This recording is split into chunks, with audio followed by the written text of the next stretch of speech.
First of all, I should say this is my first time directing the play.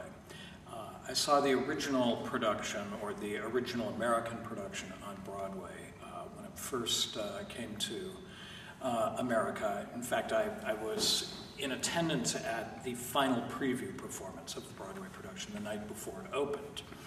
So I've known the play for a long time. I certainly saw the movie when it came out, and thought it all. excuse me. I thought that it all and of itself, was an excellent entity. Not necessarily the same thing as the play, but sharing, many of the similar traits about the play. Actually, the way I came to direct the production here was that when I was here directing St. Joan last year, Steve Wolf and I were engaged in a conversation about plays for the next season, and he was going through a lot of what should we do and what will we be able to do given the economy and the uncertainties of the economy. And I said, I've always wanted to direct Amadeus, and I've never done it.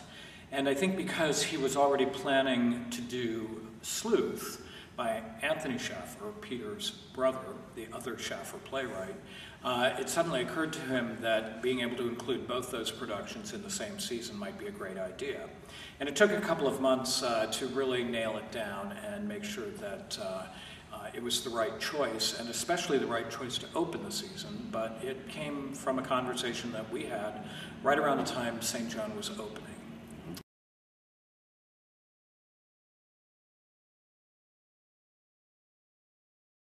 Well, the rep is simply, and I don't say this because it'll be part of the website podcast, it's a terrific place to work. I mean, you get great support.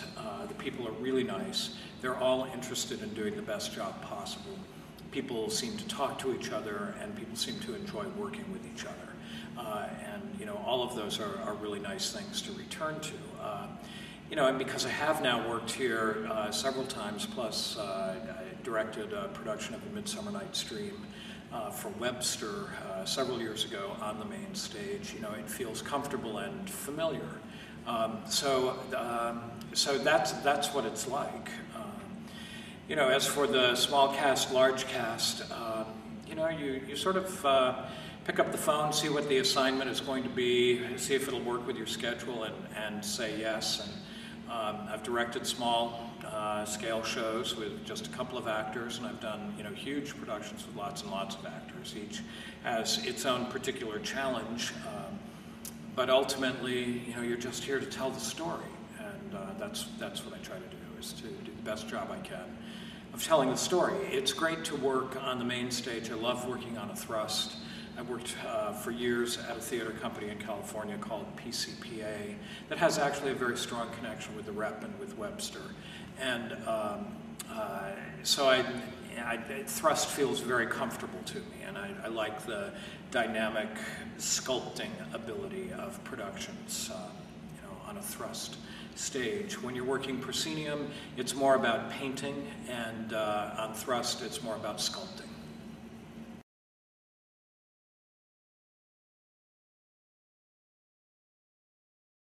I think the show is about God and God's relationship with man, and it's also, similar to St. Joan in that it's about man's relationship with genius.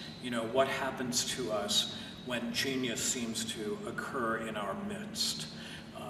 And it is Salieri's story, really, about when his world is shattered by the arrival of Mozart, who is unbridled, he's iconoclastic, he shakes up the world, he shakes up the very sort of calm, ordered, and rather mediocre world, as Salieri himself would tell us, world of Salieri and of the court of Emperor Joseph II, and brings with him a whole new way of looking at music, new ideas about music, and certainly a whole other code of behavior or lack of behavior that cuts against the grain of standard convention.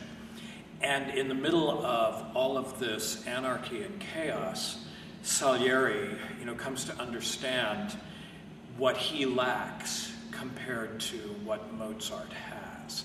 And, his major question, I think, is how can God allow this to happen?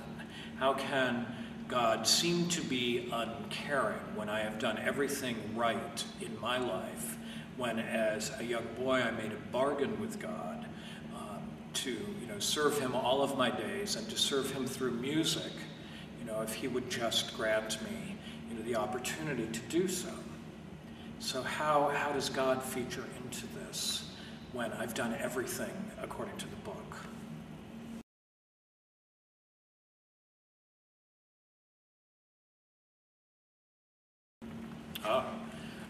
Andrew and I have known each other for a long time. He and I go way back to his days at the Oregon Shakespeare Festival, where he was a company member for a couple of seasons. And our paths have crossed throughout the last 15 years, I would say. They crossed recently in Washington, D.C. when I happened to see him in a production at the Shakespeare Theater. And he's an actor I've known and admired for a long time, but we've never had a chance to work together. So this is our first time working together, and he's terrific. He's all about business. He asks good questions. He's climbing a huge mountain of lines and conquering it. And he has a great sense of how to drive a play. And I think that's crucial for anybody playing the role of Salieri. He understands the theatrical nature of it. He, I think, is finding great comedy and irony in the role. I'm just enjoying the experience immensely after all this time of admiring him.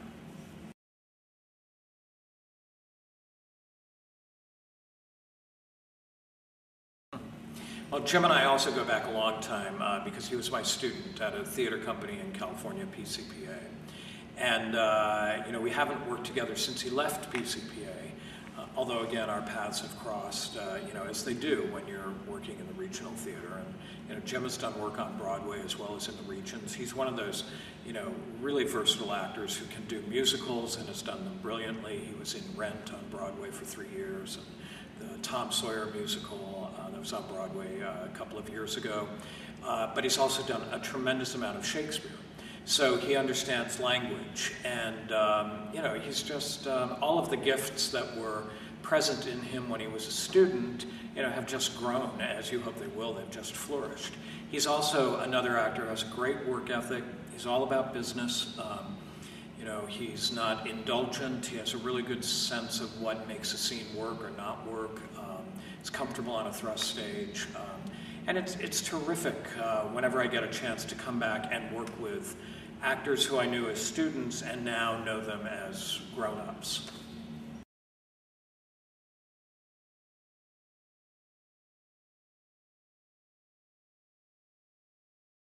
Yeah, well, Constanza is crucial in that, of course, she is Mozart's love interest, and it becomes a kind of pawn in Mozart's relationship with Salieri. So we see them both reflected in her relationships with them. So she's a really crucial mirror throughout the play and a real catalyst for a lot of the action. And I think Schaffer's version of her, there's so much that's been written about Mozart, about Salieri, about Constanza, that it's hard to know what was really true, and I don't think we ever will know what's true, because some people hold that Constanza was just a quite lovely human being, and very helpful to Mozart, and ran a good household, and then there are other biographers that say that she was kind of not at all any of those things, a little bit loose with her morals, had affairs with Mozart's students just as he had affairs with his own students. There's a wide range of history about her. And Schaffer's version is, it leans towards, the kind of lusty, fun kind of Constanza. She's not at all rigid or uptight in the way that Salieri's wife is. So it's a very playful and interesting version of Constanza.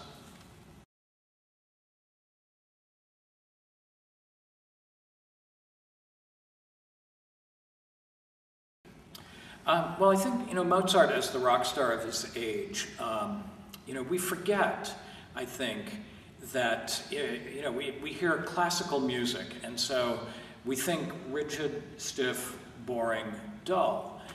But, classical music was the popular music of its day, and it had its stars. I mean, Haydn is said to have been, a real star, Papa Haydn. I think it was Handel when he was living and composing in England, who really became kind of a rock star in England. But Mozart was the one of this particular time, who just shattered all the conventions, just as rock stars of our day and age do the same thing, whether you're talking about the Rolling Stones, whether you're talking about Michael Jackson, whoever it is that, might be breaking the mold, as it were. And that's exactly what Mozart, did, and what Schaffer wants to get to in part in the play. So when I talked to the designers about the look of the production, I mean, for one thing, with Bill Clark, our set designer, I said, give me a platform for storytelling so that I can move the action fluidly. I think it's a real cinematic lap dissolve kind of play.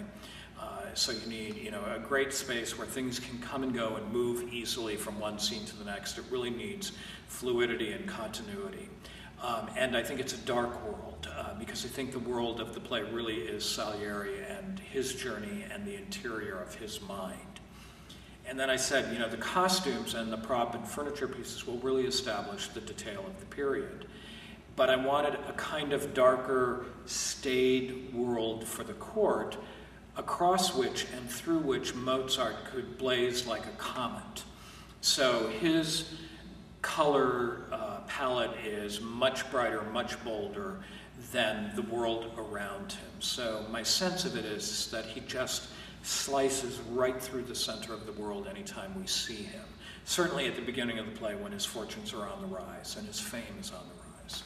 So I think that's, part of what we'll see. The other thing too that I've been working with Jim is simply, breaking the mold in terms of movement, how he uses a piece of furniture, how he behaves, how he moves, those kinds of things. Any place that we can, alter convention or push the envelope a little bit, that we've been working on that.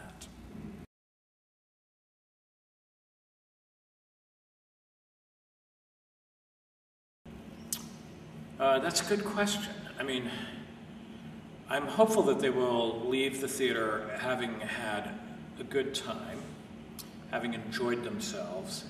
I think Amadeus is, in many respects, a funny play. There's much about it that is funny and entertaining, and I think there's a lot that's thought-provoking about it. So I think, that question that we all confront in our daily lives about faith, if there is indeed a God, how is it that people can go hungry? How is it that people can live in impoverished circumstances?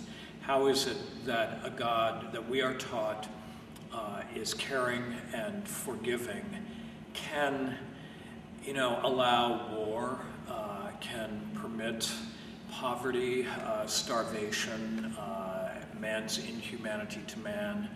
How is this possible if God really exists? And I think that's, the question that, we all contemplate. And it seems to be a major theme in Schaffer's plays, whether it's, Lettuce and Lovage, whether it's the Equus, the Royal Hunt of the Sun. I mean, throughout his entire writing career, Schaffer seems to continually come back to this question of, if this, then how come that?